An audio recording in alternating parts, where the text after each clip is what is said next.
So what you can also do inside of Qwen is go ahead and extract out text from an image. So let's say, for example, I got this screenshot right here.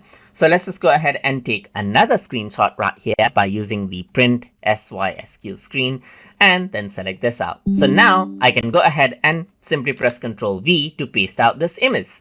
Apart from that, I can also upload out an image if I want. So now you can see that I have this text. So I can simply go ahead and say extract the text from this image. So if I were to go ahead and do that, it'll actually go ahead and recognize the character right here in the text and then will give me the text out of it right there, just like that. And that is how you can go ahead and extract out text from images using Qwen as well. So I hope you guys learned something as always. And as always, please like, comment, share, and subscribe.